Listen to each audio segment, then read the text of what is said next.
Well, what's up, folks? It is Friday Eve, because it is Thursday. Friday Eve, I guess, Thursday night for those who keep track of the days of the week. This is episode 75, and the one thing that we enjoy is, again, when we can have guests, and we don't need to introduce this gentleman because he introduced himself. Marc Farzetta will be on with us here momentarily because Marc is such a pleasure to have all the time. He's a lot of fun, and we can't have him enough on the show because he always comes with terrific knowledge. So Marc will be on with us here momentarily. Of course, you guys can catch Marc Farzetta Monday through Friday from 6 to 7 a.m., which I call the power hour because the man never rests. He works so much that I think his sponsors actually try to keep him sleeping so he can just keep functioning all day long. But it's okay because Marc does an excellent job. And again, Monday through Friday, you guys can catch him on YouTube. And by the way, when you look for him on YouTube, and I'll show up his Twitter handle here on the flip side, but when you look for him on YouTube, please hit that like and subscribe button because he would appreciate it, and so would the rest of us here at Broad Street South because he is such a phenomenal guest, and we can't wait to have him on. Apparently, I got marbles in my mouth tonight. I don't know what the heck is going on, but that's what happens on a live show. But it's okay. But listen, everyone, thanks for tuning in. We're planning to have a great show. We have, of course, the Eagles season getting ready to ramp up.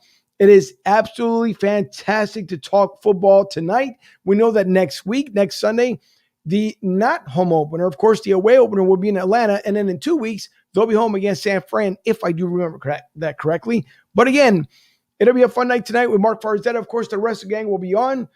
We can't wait to get the show started. Again, episode 75. I'm Angel, and this is Broad Street South.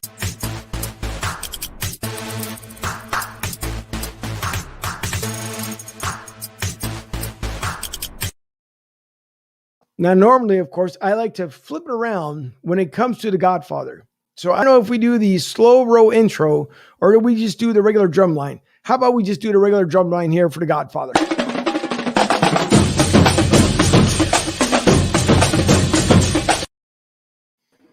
Well, it's The Godfather. First of all, hallelujah. What's going on, Angel? A week to go, 10 days till the Birds kick it off. We got Farzy in the house. I'm pumped up. The NFL season kicks off in a week. How the hell are you? Yes, I am doing fantastic. And by the way, for everyone who's tuning in, we are live from the LG Direct Sales Solutions Studio here in Tampa, Florida. Of course, the guys are back home in Philadelphia, Pennsylvania, along with, of course, everyone out there. I see Dougie just signed on. Bill, Mike, by the way, the Mike Klein, the official founder of Philly to South, the official fan club, by the way, of Philly to South as well. We'll be out there in 2 weeks at Tampa Joe's. The rest of that gang will be out there next week to watch the Eagles season opener. But I'll see everybody down here in about 2 weeks. But listen, I'm having a great night tonight. We're planning on having tons of fun. I see that also Ryan here is waiting in the green room, so we'll pop in the national correspondent. Ryan, how are you this evening? I'm Ryan F. It's great to be with you this evening. I wish Fuji would get a little bit more excited about tonight's guest and about everything that's going on. We got Eagles to talk about. We got, with all the things that are wrong with the Phillies, they're only a game and a half back, which is astonishing to me. I don't understand it and I don't get it, but we'll get into that. So let's just hop right into it. That we will, and we also know, and I'm pretty sure Farzy will let us know here when it comes to Ben Simmons, because apparently he wants out of Philadelphia. And no problem, because I'm pretty sure a lot of us will pack his bags for him. So no problem. But it's okay. Sixers are on the way up, and Ben will just be on his way out. But no big deal. And speaking about our great friend here, Marc Farzetta, again, if you guys want to catch him on Twitter, of course, it's Marc Farzetta. And also, as you guys can see right here in the profile, which I'll make this just a tad bit bigger so you guys can see, Monday through Friday from 6 to 7. And if you click on the link tree, it will bring you up to this next page here. So you can't miss Marc's show. Everything under the sun, FarzyShow.com, on Apple, YouTube, Twitch, Spotify, Facebook, Twitter. And if you can put it in a morgue, he will put it there too, so that everyone who's resting can listen to the Farzy Show. And with all that being said, I'm going to bring on the man himself. It is Marc Farzetta. Marc, how are you this evening? A morgue, a morgue. Well, listen, we got to entertain everybody, so why not? Well, I just will say this. Thank you for showing that. I recently had to take off my OnlyFans account because now it's a family website. But anyway, no, I appreciate you giving me all the plugs there. It's very nice of you. Good to be on with you guys again. Well, Marc, thanks for not a on. problem whatsoever. Listen, Marc, but it's true. You got to think about it, right? With everything that's going on in this world, Why not? How fun would it be? Think about it. If we could have the very first sports kind of moratorium. So when people are there, like, I'm sorry for your loss. Hold on. Farsy's on. Give me a second. Yeah. Listen, Uncle Frank will be all right. So, but I think it would be fantastic. It's just me. I think it would be fantastic. Yeah, that'll be, I guess, if I ever sign up for Cameo, I'll eagerly await people to pay me to do their family's eulogies. That's what I'll do. That's what I'll do. Hey, that's a hell of a racket we just came up with on the fly there. Exactly. Side hustle. Yeah, exactly.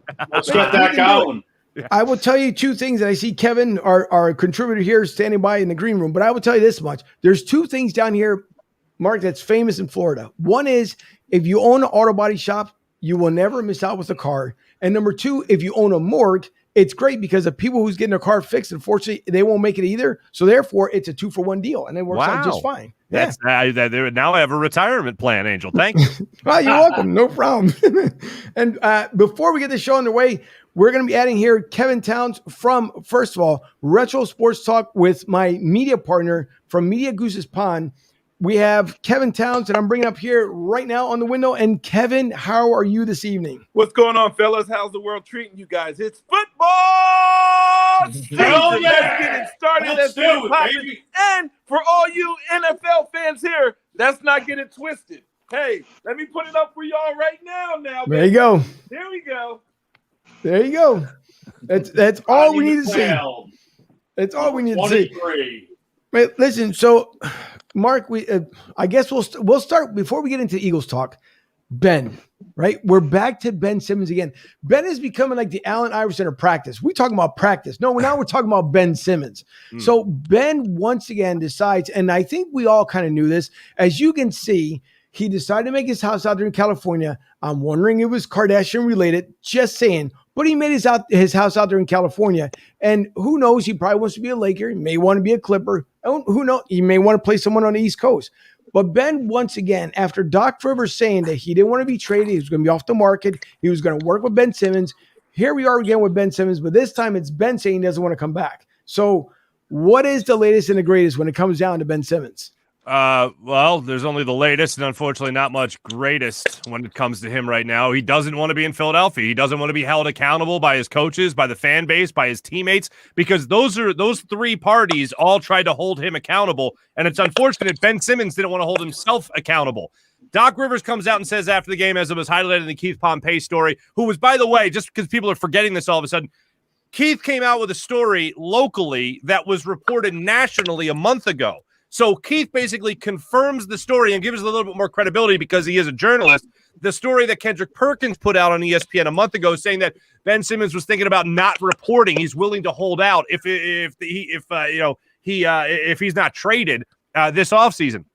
So Kendrick Perkins puts it out there, and people want to say, Kendrick Perkins doesn't know anything. What the hell is he talking about it? Then Keith Pompey's like, no, that guy's right. So now everyone wants to pay attention to what's really going on here. So you have a former player saying it. You have a journalist saying it locally here with Keith Pompey.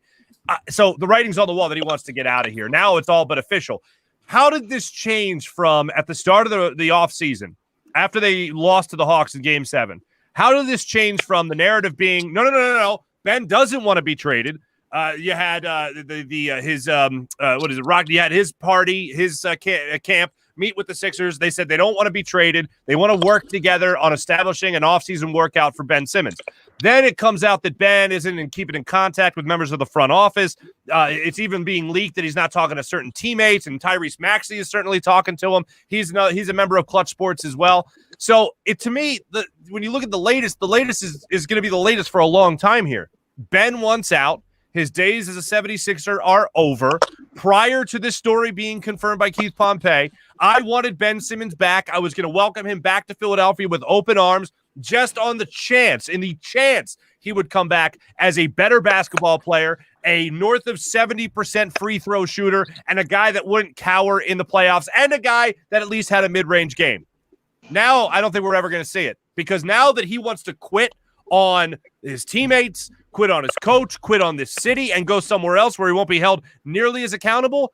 See you later, Ben. Don't let the door hit you. The fact that you're quitting is just as bad as passing up on a dunk to Matisse Thybulle in Game 7 when your team is down 2 points in Game 7 with 3:29 left in the game. I'm done with Ben. And you know what? If he goes somewhere else and he develops all those things, guess what? It wasn't going to happen here in Philadelphia. We gave him support. We gave him love. We gave him all that for 5 years. He's the one that didn't take advantage of it. Why is it now that it comes out that he wants to be traded? Almost where training camp's right around the corner. Because it hamstrings the Sixers even more. So he knows coming out and saying this, the Sixers won't get as much of a return. So it hurts them, and it only helps him because he has the trump card, so to speak, of saying, I won't play. I'm not going to show up. I'm going to hold out of camp. The Sixers really can't do much about that unless they're going to continue to pay him the $127 million that's left on his deal to not play basketball because that money's guaranteed. So now you're looking at this situation right now with Ben Simmons, and he waiting to this point only puts the Sixers in a tougher spot and puts Ben in a better spot because they have to trade him then. It's not like I can just sit there and wait patiently for you to do something. If I play, that gives you even more time. The fact that money is going to continue to get drained from the Sixers forces the Sixers' hand. No, listen, and all that is honest to God's truth, unfortunately. I will give this one to Ben because, unfortunately, that's the only kind of rim shot he's ever going to get it because nothing else freaking matters when it comes to Ben. He's just, we get tired of it. We support the guy. We talked about him. He didn't worry about making 3-pointers. I mean, everything under someone who came to the media, like all the fans had came to his support. All of us have seen when the Sixers couldn't give away free tickets on Power 99. I'm pretty sure Kevin can remember that. When they couldn't give away free tickets, I mean, everyone stood around them. Yeah. Then, we get one of the better centers in the NBA, tells us to trust the process, and then to believe in Ben. But I'm pretty sure matter of fact, I would love to go to Joel Embiid's place right now and just ask Joel, hey, Joel, so you defended your man for the longest, right? And he keeps pretty much slapping you in the face by telling you he doesn't want to be here. So how do you feel about it? That conversation I would love to have. As much as I would love to put Fuji and Howie in a ring, I would love to see Joel Embiid and unfortunately Ben Simmons put that stuff together because it's just ridiculous at this point. Sorry, Angel, go ahead. Listen, Doc Rivers is trying to do something special here in Philly. I mean, we've seen guys who want to come here now. Once again, Philadelphia has become pretty much a destination Philly once again. Thank God, because we know that just a couple seasons ago, nobody wanted to come here. Phillies, we're still working on that process. But when it comes to Doc Rivers, he's trying to do the best he possibly can with his organization, given what he has. So I don't understand what the disconnect is with Ben. But you know what? Take you and that Kardashian thing, because anything the Kardashian touches, and it never turns to gold. So take that, hightail to California. And matter of fact, I'll bring up Bill's comment here before Ryan gets a chance here. He says, nope, sorry. Let me bring that one back. He said, let Ben sit for a season. Who cares? Let him hold out. Let's see how long he waits till he's tired of losing money, and I'll pack the bags himself. Hey, Bill, join the crowd because I'm pretty sure a lot of people right now are wherever he is in Cali. Let him stay there. He can take the Greyhound for all I care. Yeah, no, I'd rather get something in return for Ben. Look, obviously the fish of wish is Dame Lillard, and I hope that happens, and it could happen. But I don't just want to play a spite game here. You're wasting time with Joel Embiid if you don't get somebody in return for Ben Simmons. So I'd rather them make the deal as quickly as humanly possible. Well, you're absolutely right because, how many more years does Joel Embiid have? Right. Especially with these injuries. Yeah, prime years. I mean, that's the thing. He just got the extension, which takes him till 34 years old, I believe, staying in Philadelphia. Right. So I don't know how good he'll be at 34, but these prime years, it's not so much the contract, it's how good he'll be over the next handful of years. So I don't want to waste any more prime years of Joel Embiid. If you can get somebody else in here of significant talent, you can get good draft picks in here as well. Get that deal done. Isn't this Andrew Rodgers-esque, though? The way this is playing out and the way it's going, or not, Aaron Rodgers. Okay. Aaron Rodgers. It almost seems like that. And Joel Embiid has actually come out in the last couple of days and said that he's downplaying the rift between him and Ben. It almost seems like there's a power struggle going on here, just like with Rodgers and the Packers. I don't know how it's going to play out. I said last year they should have traded Ben Simmons because he just doesn't fit the system. He's never going to develop that mid-range. He hasn't developed a mid-range game now. Yeah, but you hear rumors all the time about, well, he plays pickup games and he's got a mid-range game. Yeah. So I don't know how this is going to play out, but he doesn't, just like Carson Wentz wasn't built for Philly, Ben Simmons is not built for Philadelphia. I 100% agree with that. As far as the Rodgers comparison, I don't think that there's a rift between Joel Embiid and Ben Simmons, but I think that there's a rift between Ben Simmons and Sixers management because of Joel Embiid. For instance, two people that work together, right? And one person looks at the boss looks at one of you as the golden child and the other as, I don't know, the cast-off, so to speak. Right. Ben Simmons, I don't think is looked at as a cast-off, but I think Ben Simmons knows who the favorite is. He knows who the favorite child is, and that's Joel Embiid. And I think Ben Simmons is jealous of that, and that's what Kendrick Perkins said the other day as well, the guy that's been on top of this story. I believe that there's a rift, not between the two, but the third party, which is the team. The team looks at Joel Embiid longingly. They look at Joel Embiid as if he's the leader, the crown jewel of the process, which he is, and rightfully so. And Ben Simmons wishes he was the guy that was looked at in that same type of light. I don't think Ben doesn't like Joe because of it. I think Ben just wishes that he had that same type of admiration from the front office that Joel Embiid gets. And I think he's looking upon the trade that would have happened last year, him and James Harden.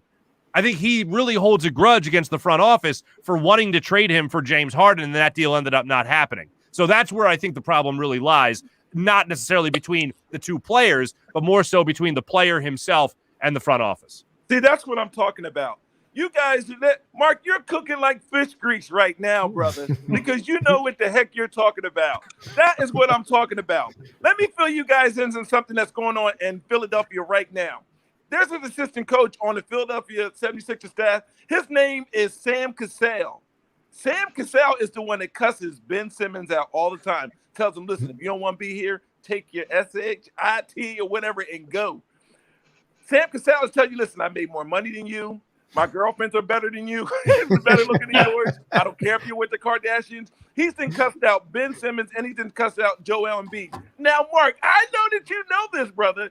You know this already. Why is Ben Simmons acting like he doesn't want to leave Cali and come back? We don't want you back, Ben. Nobody wants you back. No, Angel, let me tell you something. Ben's paying. He's paying to get in the clubs out here. He's paying for cheesesteaks again. They don't want him. He's getting booed as he walks down the street. Nobody wants him in Philly no more. Who he's kidding? He can't come back. You ever get kicked out of the house when you're a kid because you didn't make your bed? You didn't do what you're supposed to do? Grandma, grandpa kicked you out of the house? That's how we feel about Ben Simmons. They don't want him back. And I understand that, the head coach, he's trying to be, I'll take him or whatever. That's only because Sam got another job. But Sam cussed him out really nice, Mark, and you know this. Angel, I think you know this too. They said, listen, if you don't want to be here, if you don't want to instead of hanging out at the Kardashians, why don't you lock yourself in the gym and work on your jump shot? Why don't you do that, Ben? He never did it. He's getting paid millions and millions of dollars, and he never did it. Philly's not built like that. Philly wants winners. We want to win all day, twice on Sunday. Kevin, it's like Carson Wentz. Absolutely. They're not thick-skinned enough to play in Philadelphia. Absolutely. Either of them. That's why they hot. That's why Wentz out of Philly. Everything was good with Carson Wentz until that statue went up. What are they statue went up, and it ran real estate in his head. Since then. Mark, what are they really going to get for him? What are they really going to get for him? Because of all that's going on, is its value going to decrease because of the drama? Well, he's going to get an old tuna fish sandwich, some tube socks, and maybe some. He might not even get that trade. That might not be good enough for Ben Simmons. He's done, guys. He's done. His confidence is shot. Listen, if the five of us right now went to a basketball court, and listen, all we had to do was get to 11, I wouldn't pick Ben Simmons. He can dunk the ball. Y'all know that he can dunk the ball. He can dunk the ball. But, guys, if you can't shoot, Angel, he won't shoot the ball. Apparently, he doesn't need to. Mark can tell us. Apparently, he doesn't need to. That's not he true. does. No, he does. True. He absolutely needs to shoot the basketball. Thank I know, you, Mark. The way he plays gets you so far. And I was all for having Ben Simmons back during the regular season, and if he didn't show improvement, trade his ass at the trade deadline. See you later, especially when his trade value would be higher than it would be him walking off the court as a guy that cowered away from a dunk in the playoffs. Exactly.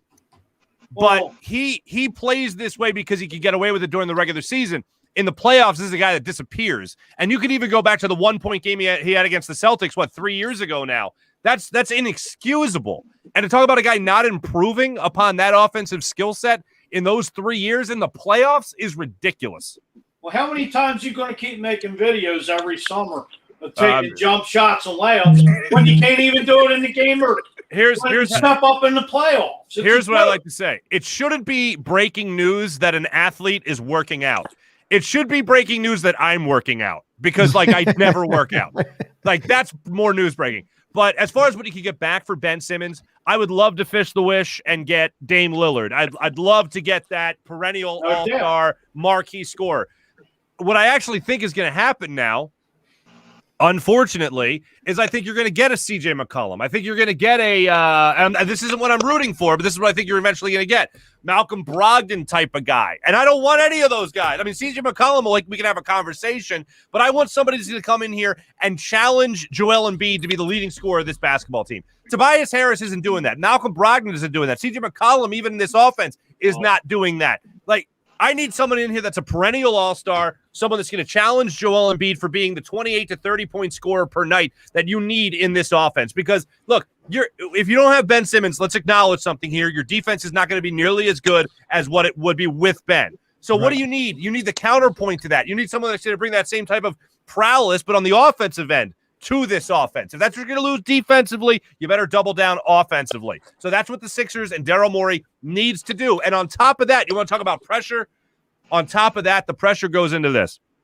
Sixers had, let's see here, number 1 overall pick, Markelle Fultz. How'd that work out? Terrible. Sixers had number 1 overall pick, Ben Simmons. That looks like it's over. Sixers had a number 3 overall pick in Joel Embiid. There's your MVP, your perennial MVP candidate in all this, right? You need to make sure that all this losing, all that process wasn't just for one player. You need to make sure that it's to get you to the Eastern Conference Finals. It's to get you to the NBA Finals. It's to bring you a championship. This trade of Ben Simmons, everything hinges on this right now. Whether or not you're going to be able to trade him for assets, for a player, whatever it is, that will help put you over the hump and make you ultimately a better team. And that's going to be a tall order because Ben Simmons is still a hell of a basketball player. But when he gets to the playoffs, he chokes, he cowers in the moment. Go get the guy that's not going to do that. Get the guy that's going to improve. Get the guy that's already at a level that you know he can play at for at least a handful more years to play next to Joel Embiid. Mark, just to go back in retrospect, they had the guy and he didn't want to be here. He went to Miami. Jimmy Butler complimented Joel Embiid to the fullest. And he didn't want to play with Ben Simmons. You know why? Because Ben Simmons don't have any heart. He needs to go to the Wizard and get one, like the damn Tin Man. The guy just fires me up. Jimmy Butler said, we got a point guard that won't shoot, and then we got a big man that shoots threes. What the hell am I doing here? Thank you. And no one stopped him. Appreciate and let me tell you guys something else, right? I am a Jayhawks fan. I mean, rock, chalk, Jayhawk. I love the Jayhawks. Kansas all day long. I got my Kansas blue on and everything. Right? Let me tell y'all something about your boy Joel Embiid. Have you guys ever met him? Have you tried to take a picture with him?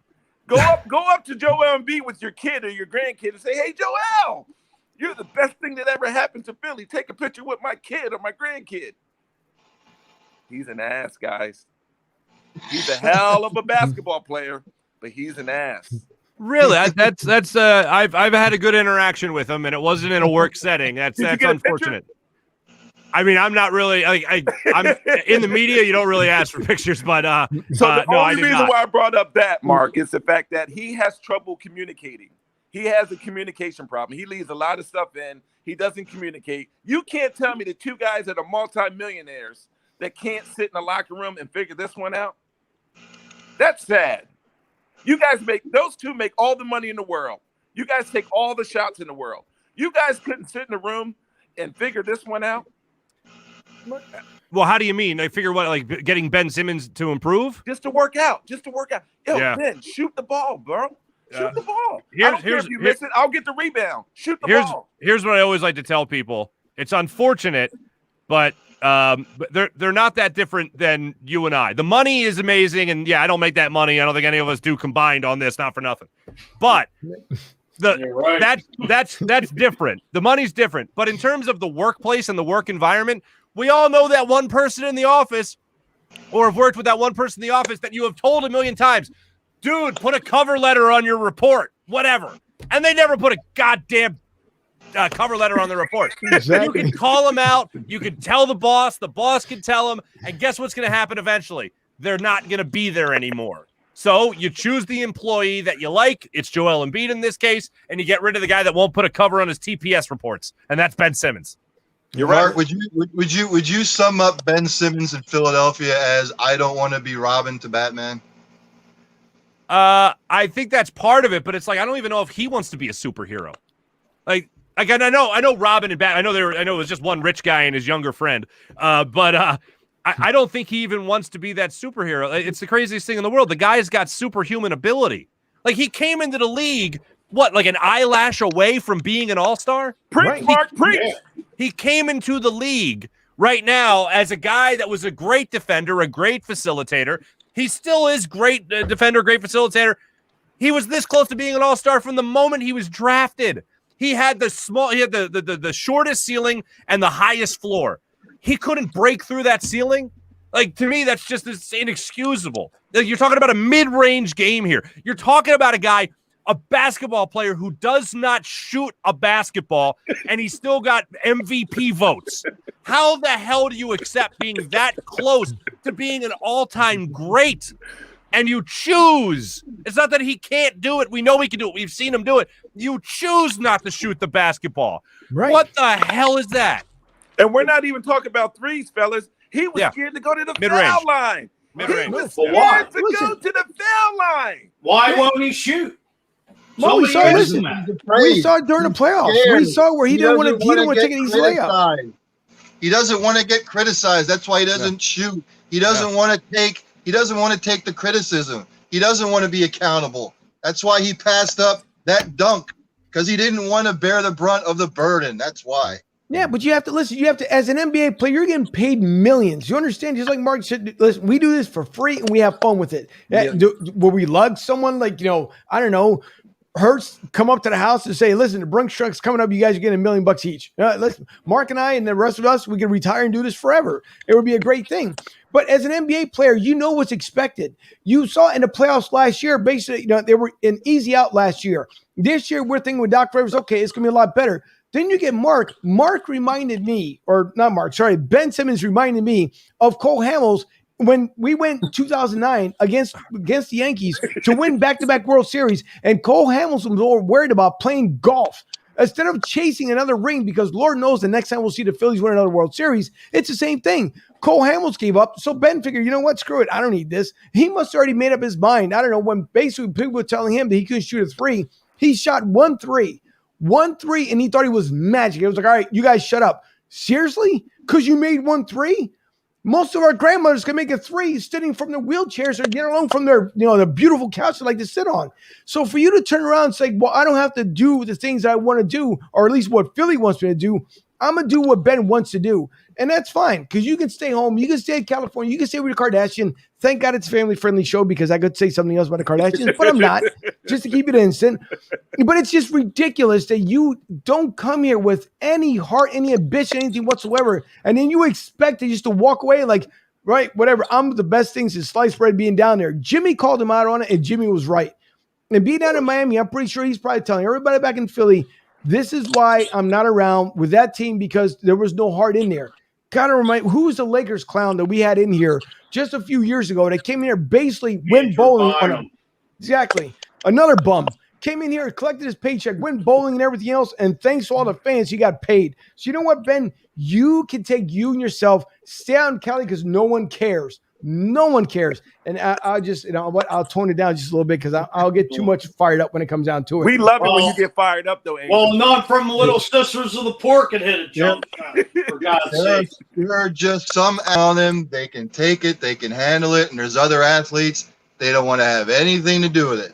And Ben doesn't want to have anything to do with it. That's why he wants the hell out, because he doesn't want to take it anymore. And unfortunately, that's the way it is. Hey, Angel, Minnesota, where you can hide. Angel, when I was a single man, right, and I used to hang out in Tampa or Miami or Dallas, I used to sit right next to the bathroom, right? And I would have a pocket full of money. Every girl that walked by that was halfway attractive, I would say, hey, when you come out, can I buy you a drink? Can I buy you a drink? Can I buy you a drink? Can I buy you a drink? Can I buy you a drink? A lot of girls said no, but that average came out to, yeah, sure, I'll take a bit. How could you not want to shoot the ball? Shoot the ball. Not one time. You don't want to shoot the ball at all? That's no competitive edge at all. And I can't rock with a guy like that, Mark, at all. At all. That's an interesting post-up spot right outside the women's room. Right by the bathroom. Yo, you might be either you're thirsty, you don't have any money, or you might have a yeast infection, but going back and forth to the bathroom. It's one of the two. There you go, kid. Shoot your shot. Yeah.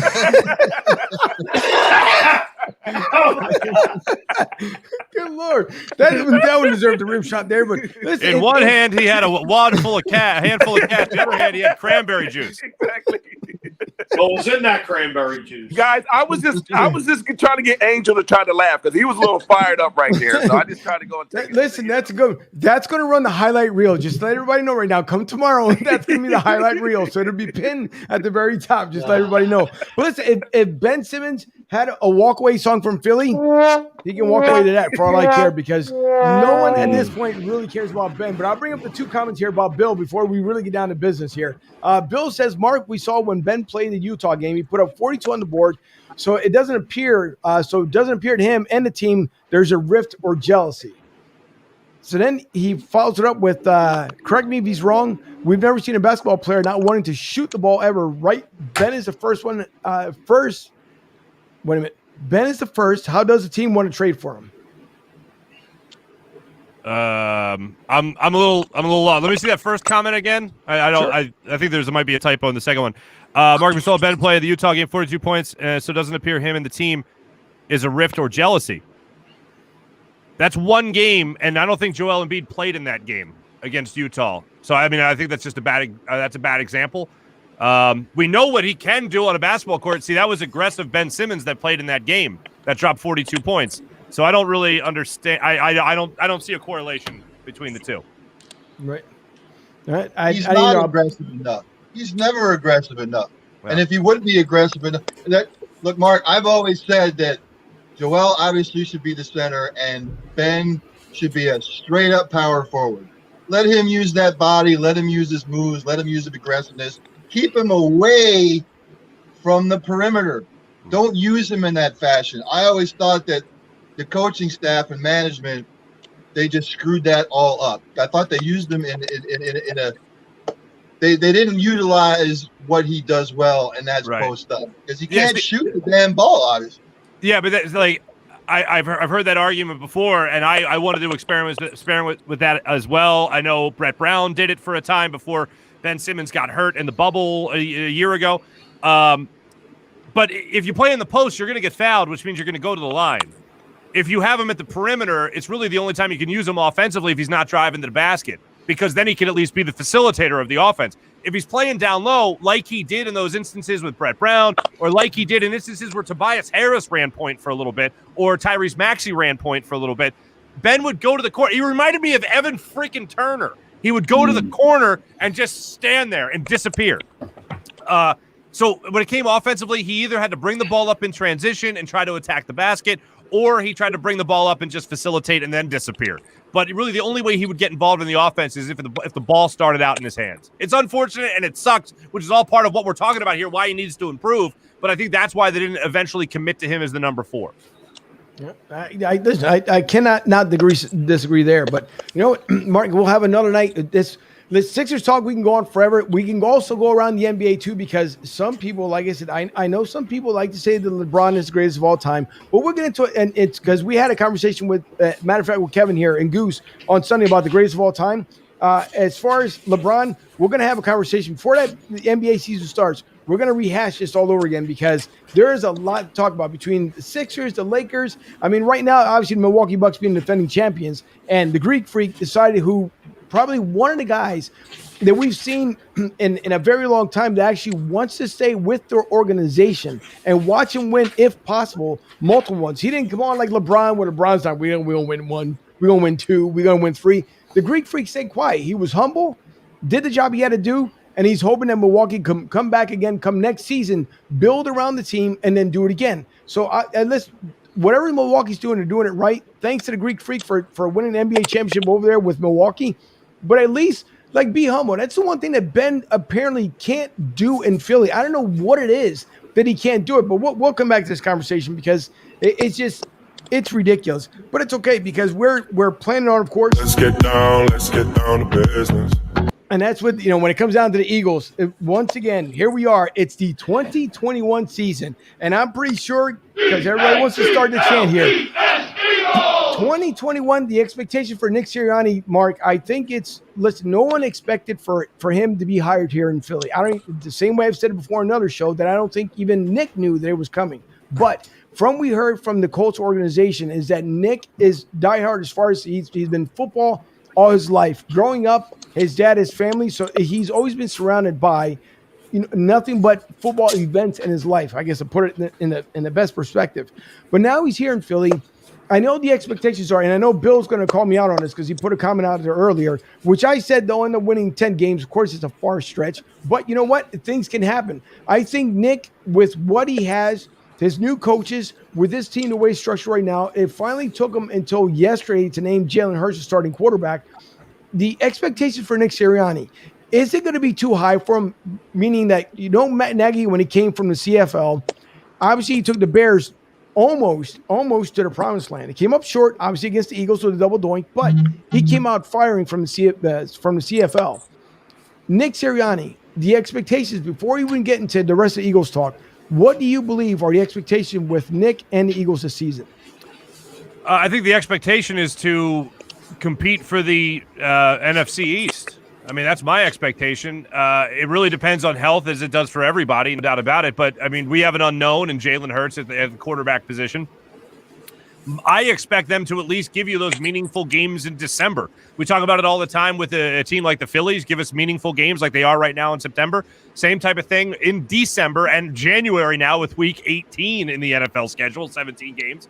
So my expectation is they better compete for this NFC East because I don't think anybody in this division is going to run away with anything. Dak Prescott hasn't shown you he can stay healthy. That team, when everyone is healthy, hasn't shown you that they can be a good Dallas Cowboy football team. And let's get it out of the way. Dallas sucks. The Washington football team, the same type of thing. Their defensive line obviously is something. I mean, people talk about the Eagles' defensive line.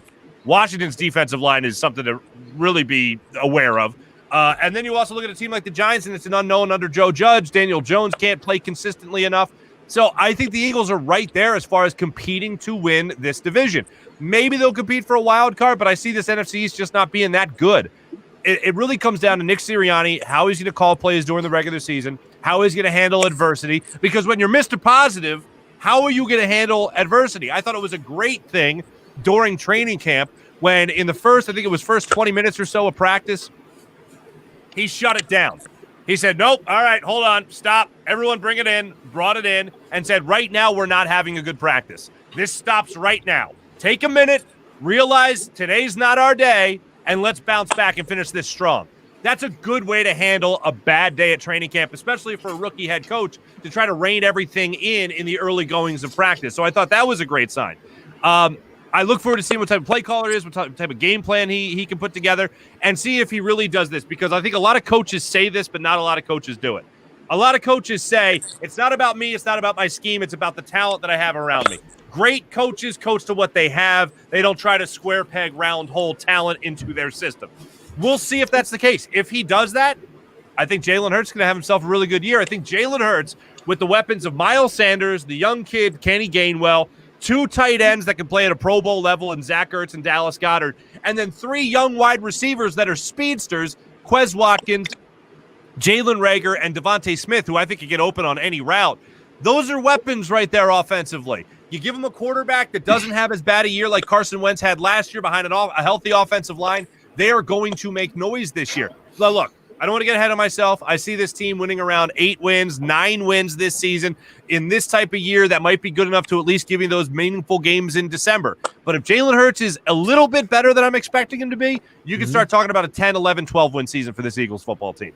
Mark, what is your take of the Eagles, the acquisition of Gardner-Minshew? Couldn't get it out. Yeah, no. I think you have a steady backup. I think you have a guy that if Jalen Hurts, for whatever reason, let's entertain what could happen. Jalen Hurts could suck. Jalen Hurts gets benched. You have somebody else to look at for the long-term part of the year. Jalen Hurts gets injured, and he's going to miss 4 or 5 weeks. I think that's where Gardner Minshew comes in. We talked about a similar situation last year with Nate Sudfeld. Who's going to be the guy to come in now, and who's going to be the guy to play long-term if something does go down? We thought if Carson Wentz goes down in a game, Nate Sudfeld would be the guy to play in that game. But long-term, it would be Jalen Hurts. I now think in this scenario, Gardner Minshew is the Jalen Hurts, where, on the depth chart, you're expecting him to be the third-string quarterback. But really what's going to happen here long-term, he's the second option. Joe Flacco would be, in case of emergency, break glass. He comes in. But I think Gardner Minshew is going to be the guy they're going to look at, who's only 25 years old, only 2 years older than Jalen Hurts.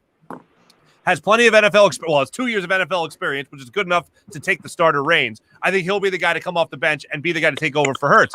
I just interviewed Ross Tucker before I talk to you guys. He'll be on my show tomorrow morning.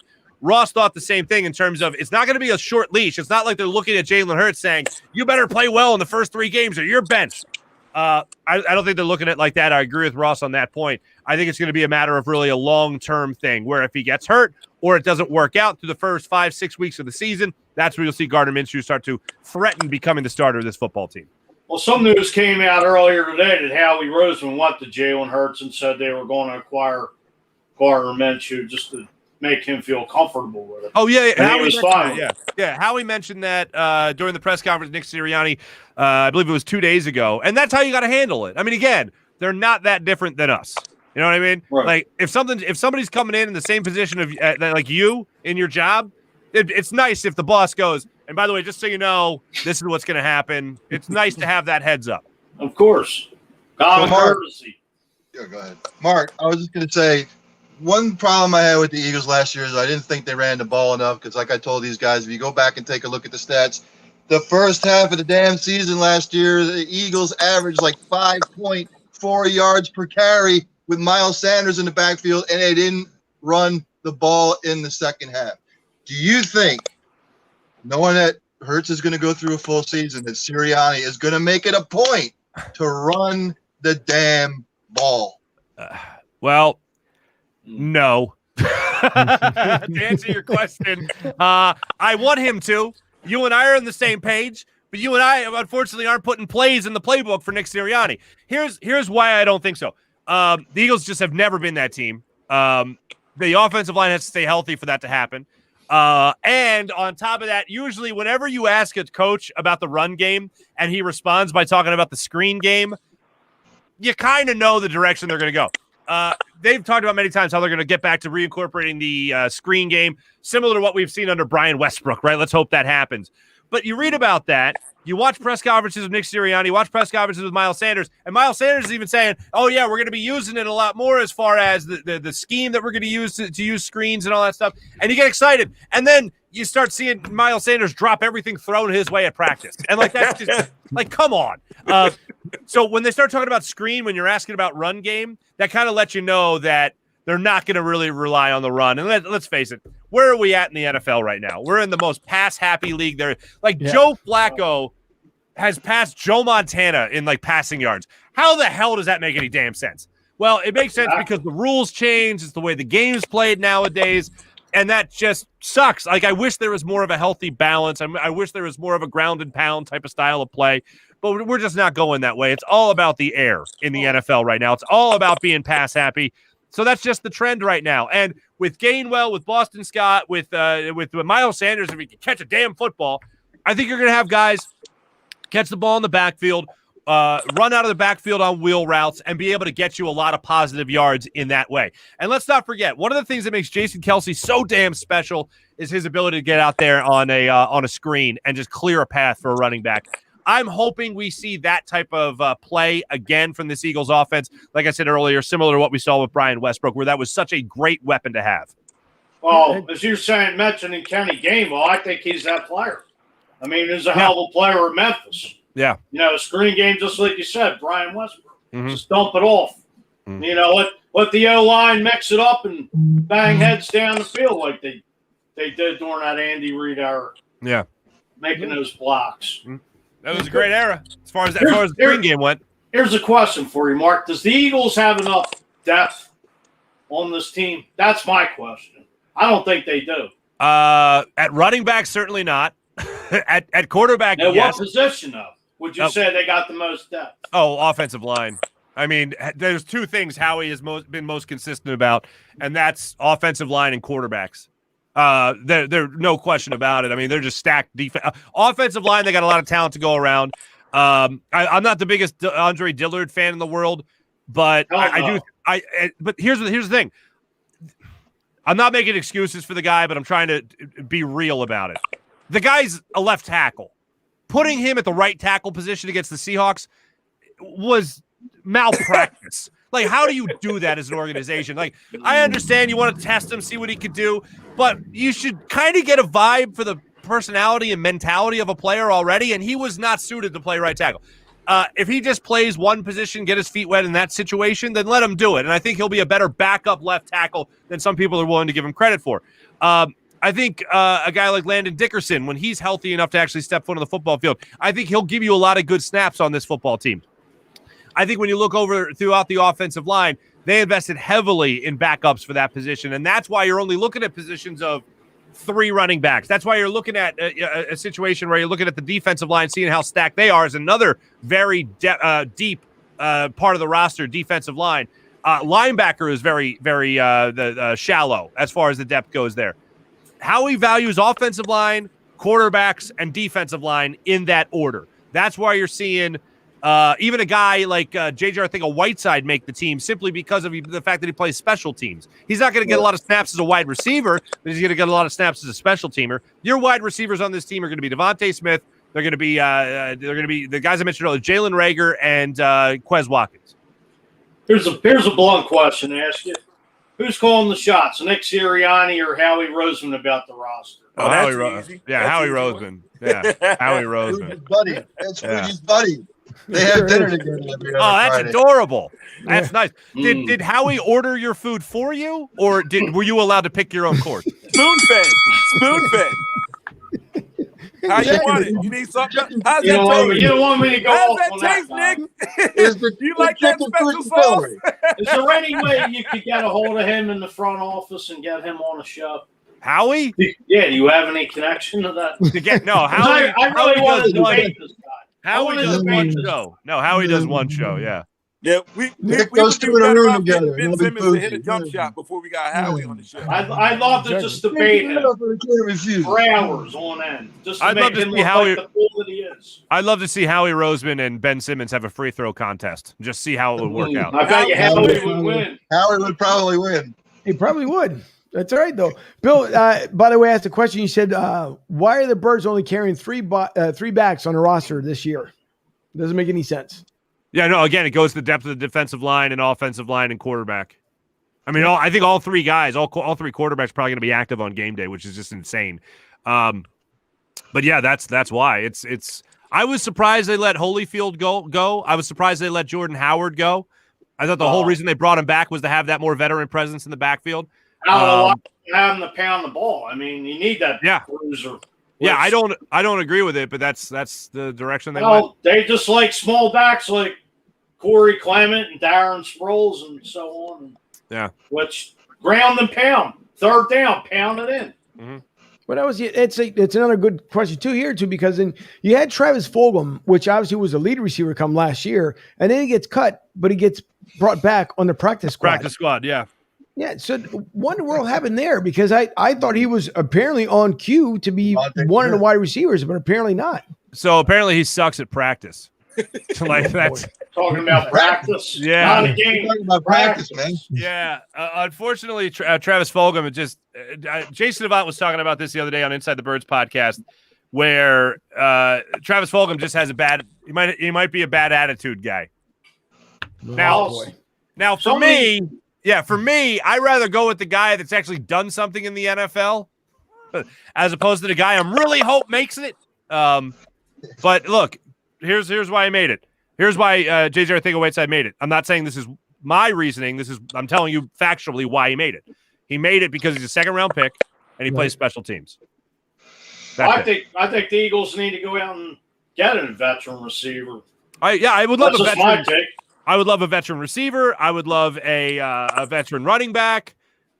And they just don't see that has value, unfortunately. I mean, my question is with the defensive line. I mean, after the front four, the starting four, I mean, who do you really have? I mean, they got to get to the quarterback. To me, they just lack, penetration on the sacking the quarterback. Well, it starts up front. You're looking at so every year, the question always gets asked: who's the person that impressed you the most at training camp? And players will give their take. Josh Sweat is the most mentioned name when asked about who's going to have a breakout year. And it's funny, just because of this. Like, I remember talking to Chris Long the year the Eagles were going to the Super Bowl, the year they won the Super Bowl. And I said, who's the guy in the locker room that you really think is, I asked the generic question.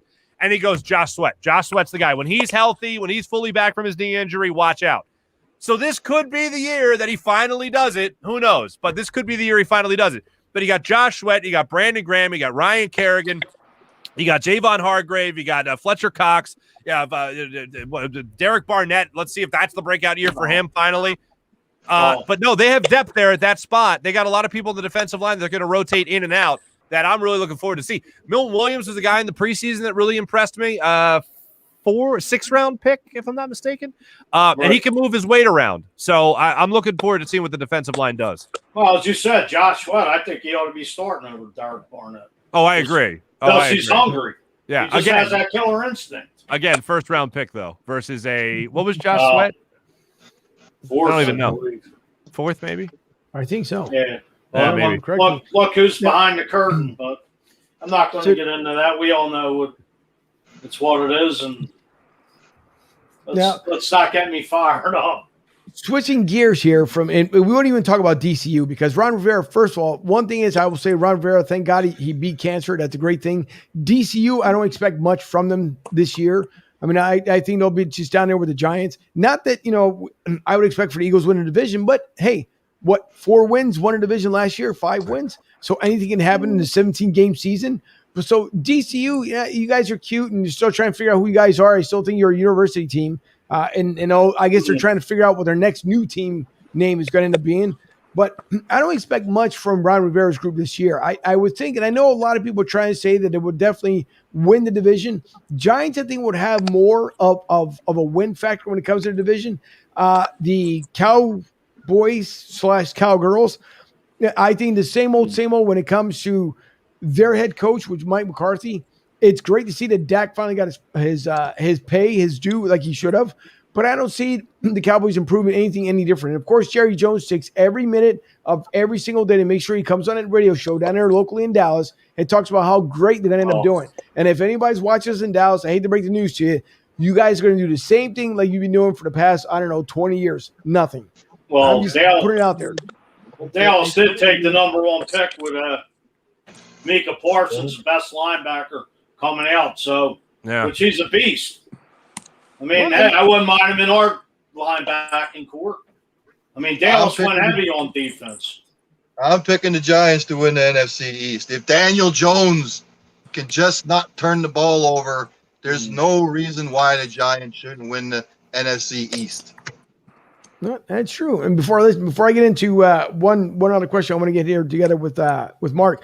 Bill has one more last one. He says, so Mark, with limited backs, why do you see Birds 8 or more wins if we don't trust the running game? And how will we win? We have no bet the house wins. Because it's not about the running backs anymore. As much as I wish running backs mattered as much as they used to.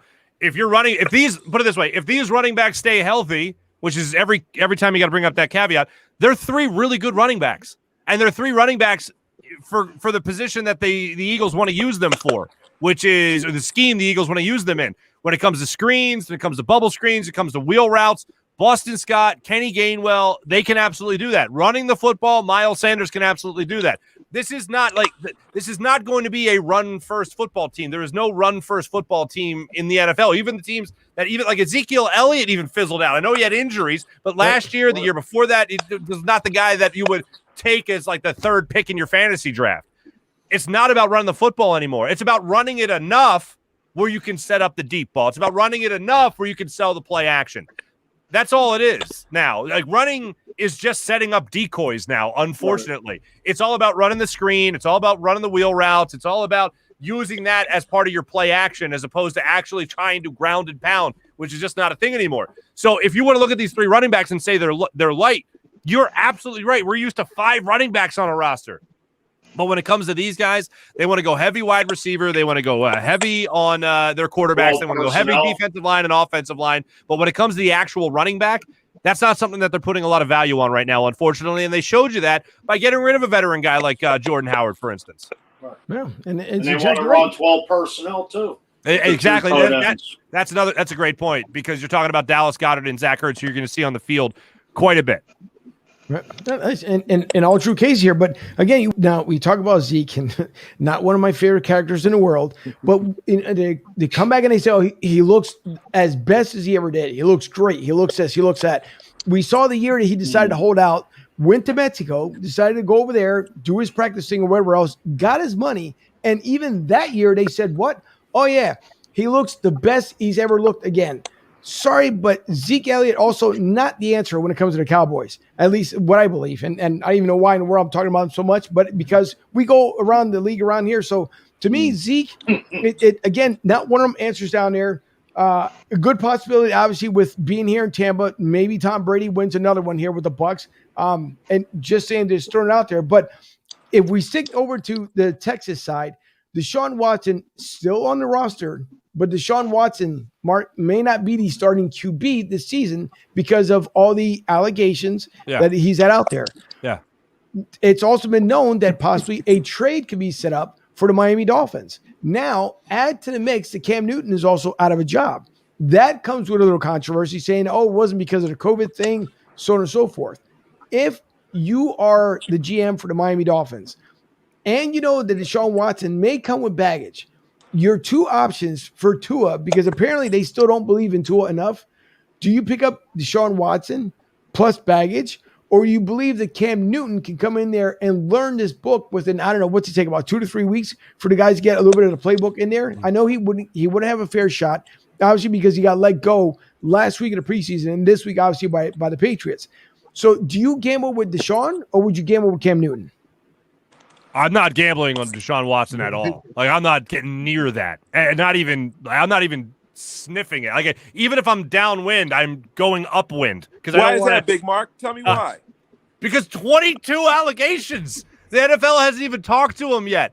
Like, if it was like 1 or 2 people, then you could say, all right, what's going on here? But if it's 22 allegations and now it's another 10 criminal charges that could be brought up on him, I'm not getting near a guy that's putting himself in that situation. Not even close. Hot and bothered. I'm gonna keep pushing. But what did he do wrong, Big Mark? What did he do? I don't understand. What he put himself. I'll tell you. Allegations. Okay. What did he do wrong, sir? He put himself in a position to have 22 allegations and another 10 criminal charges possibly brought against him for sexual assault. So he was getting body massages, right? You want to call him that? Yeah. I mean, there's a lot of details in those reports, and there's a lot of details in the interviews. If you listen to the women, that the few that have come forward to actually tell a little bit of their story, it's pretty nasty. Now, it's pretty nasty. Big Mark, I agree that anytime you assault a woman or you're disrespectful, whatever the case may be, that's bad news. You should never do that. But if you're paying thousands and thousands of dollars to get a full body massage with no clothes on, I'm just not for sure. We didn't hear the whole story on how bad these allegations are. So I'm really interested to see how this comes up in the mix and whether they get rid of him, because one woman said that publicly said that he was requesting her to enter him. Oh, that's not that. That's bad news. That's bad news. Yeah. That's bad news, Mark. Okay. Yeah. Did I say that in a good way? Mark, was that the best possible? Mark, that's just as bad as sitting next to the bathroom asking girls to get a drink. The consensus anyway is he's not even going to come close to being able to play this year anyway. So I don't think the Dolphins would go after him.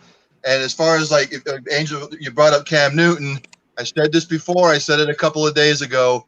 There's the Ron Rivera connection, and it would not surprise me because he's familiar with him. Yeah. Ron Rivera knows how to handle him. He gets the best out of them. So it's not going to surprise me if Cam Newton, I know Fitzpatrick can't stay healthy either for a full year. Would not surprise me if Cam Newton winds up in Washington. It wouldn't. It wouldn't either as far as that goes. But as far as the Dolphins situation went, I don't understand how you take a guy that high in Tua and you want to give up on him multiple times. So, and I know that's the one place that Deshaun would want to go to. Cam could possibly go there. Angel, I know you asked that. I wouldn't be surprised if it's Washington or if it's Miami for Cam to end up in those two spots. No, which is true. I don't. That's what I don't understand either, Mark. Because you drafted a kid, you told him you believe in him, but I don't know where's the disconnect with the Miami Dolphins and Tua. I understand he was injured, obviously, his last year in college. Yeah. So could he be injury prone? So is Carson Wentz. Anything apparently Carson Wentz is doing, I mean, between ankle, COVID, being around people, and you feel bad for Carson Wentz as well because he left because he wanted to reinvent himself up there in Indy. Yeah. But I don't understand why in the world they're bringing Tua down so much to the point where like they just don't believe in him. So if you don't, and I thought Flores actually was a better coach, that he would be able to fix whatever he feels is wrong with Tua. But if you're not giving him the chance, it's like keeping the man on the roster, tell him, Tua, go over there and play with the rest of the guys. The rest of us over here are going to make sure we make a team. Yeah. And I feel bad for the kid because he hasn't gotten his moment to shine. So if you bring in a Cam Newton in here in the camp, and let's just say you don't start him again for like 3 weeks because he has to learn it, then how do you expect for Tua to react and think, okay, what's the deal? No different than Carson when you had Nick win the Super Bowl, and then you turn around and bring in Jalen Hurts. Mm-hmm. So it's almost the same way with Tua, but listen, that could be a whole conversation for a whole different day because I just feel bad for Tua. Yeah. Certain franchises are just forever damned to be terrible. And Washington's one of them now with Snyder, and the Dolphins are the same way. Like the Dolphins brought in like Bill Parcells years ago to try to right their ship, and he couldn't do it. Like there's just certain franchises are just doomed for a long time. Yep, it is. It's unfortunate. But I will tell you this much, though. If Tua or Cam or even maybe, we'll exclude Deshaun, maybe Patrick Mahomes, if they ever needed the greatest cigar in the world, Mark, where would they go for it? I know that you got like the Florida hookups. I'm up here in Philadelphia, so I would tell you Ashton Cigar. Oh, there's one close. Whoa, there's one even closer. I tell you what, Goose's Monte Cristo Lounge and Tobacco. It's out there in Limerick, Pennsylvania. Out there in Limerick, Pennsylvania, 250 West Ridge Pike. If you go to cigargoose.com, you can find the best cigars in the Philadelphia and Delaware Valley. So if you want one, let me know. We can make sure we take care of you. Goose's Monte Cristo Lounge with Tobacconist, because, and matter of fact, we'll be up there for September 12th. So, Mark, if you got nothing else better to do on the 12th, come up to the studio. We'll all be up there, and we can even extend the conversation. Goose's in Limerick? Yep. Limerick. Right. Yeah, 250 West Ridge Pike in Limerick, Pennsylvania. My cousin Greg's out there. First cigar on me, guys. Appreciate it. Right there. First cigar on me. I'll be, unfortunately, working that night. Derek Gunn and I, as well as Devin Caney and Bill McMullen, John McMullen, and Lane Johnson, will be doing an Eagles post-game show, courtesy of the Jacob Sports Media. That'll be on YouTube as well as 6abc.com after every Eagles game. So we'll be on that. So I can't smoke a cigar. I can't have some drinks, unfortunately. I'll be doing that during the Eagles season this year. I was going to ask you about that. Yeah, looking forward to it. We've done a couple of dry runs. We've had Lane on, and we've interviewed him, and Lane is always a guy that's just willing to speak his mind, which we appreciate. Looking forward to it. Derek Gunn's one of my favorite people, the great Gunfather himself. Yes, I work with NBC Sports Philadelphia. Look forward to doing the post-game show with him and Devin Caney after every Eagles game. Now, that led into a whole different plug, which I didn't even know that was coming, but listen, great job by you, Mark, because I didn't see that one coming either. So, hey, there you go. This is why I said at the very beginning, I don't need to put in an introduction for Mark because Mark just does everything. That's the great part about him. When you don't sleep, this is what happens. But listen, right. Mark, the good thing is obviously the season does start in about another week or so. Obviously, Tampa Bay and Dallas start off the week here on Thursday. The NFL or Super Bowl experience, whatever you want to call it, on Thursday. Though Tampa will be experiencing it for the first time in a long time. But, of course, the fans here are excited. They want to see what's going to happen again this year with Tampa Bay. I think they're probably one of the powerful ones in the NFC that could possibly walk away with it again. Tom Brady is on a crazy regimen, and we've all seen. So who knows? It could be the Bucs year again. But before I let you go, I also like to thank our sponsors, of course, Tampa Joe's, if you guys are in Tampa, Florida, by all means, 9316 Anderson Road in Tampa, Florida. Go see Mike Goodwin and the group down there. They have a phenomenal menu lined up, and we will be there. At least the Eagles fans, Philly South will be there week 1 for the Atlanta opener. And then week 2, I will be there live doing a live set from Tampa Joe's. And as we mentioned, the best cigars in the Delaware Valley from Goose's Monte Cristo Lounge and Tobacconist. Again, visit cigargoose.com. Also his retro sports talk show on Sundays at 2 o'clock, followed by, once again, Kevin, the 4 o'clock show. Yeah. You said the 4 o'clock show? Yes, sir. Absolutely. That's when we just talk about all the great cigars. So in any cigar selection, and the best selection of cigars is Monte Cristo. So when you guys do come down, we will be smoking the finest Monte Cristo in the world. So we can't wait for you guys to come to Limerick, Royersford, Pennsylvania, and have a great smoke at Goose's Lounge. All right. Exactly. And then we'll make sure we get one. We'll pull one out to the side for Mark there, so we can send it over to him. And then also from LG Direct Sales Solution, Larry Gilman does a great job. If you guys have any credit card payment solutions or if you need a credit card terminal, please reach out to lgdirect.net. That's lgdirect.net, or call them at 855-777-3863, 855-777-3863. And I can't wait to get together also with those guys up there in Philly, which I will be up there next week. So, Mark, I might swing by your house, even though I imagine where you live. I'll swing by there next week. There you go. I got the meatballs on the stove already. Let's go. Sounds good. I'm coming by, Mark. I'm coming by. There you go. Some Rajol. That'd be good too. If you see us outside, it's just us. It's just the nutty guys out there. So we'll go out there. Let them in, honey. It's fine. All right. Anyway. It'll be a good time. Don't worry about it. It'll be great. I'm sure. Everybody else, thanks for tuning in. Mark, don't go anywhere there for a second. Thanks for everyone tuning in. For my lovely producer out there in Studio B, for Debbie, for my national correspondent, Ryan Neff, my co-host, Vito Corleone, also known as Mike Fuji, and for our newest contributor here, Kevin Towns, for Marc Farzetta. And Mark, please let the people know once again how they can find you. At Marc Farzetta, very difficult Twitter handle, and of course the Farzy Show Farzy Show on YouTube. Hit subscribe, people. Have yourselves a good time. Yes, sir. I see one more comment before we let it go. Ducky Seb score. Let's go. I guess we should actually go out with that one. That's a good point by him.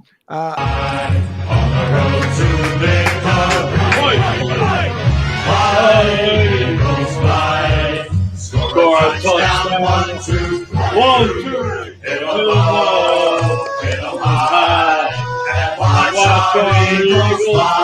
There you go.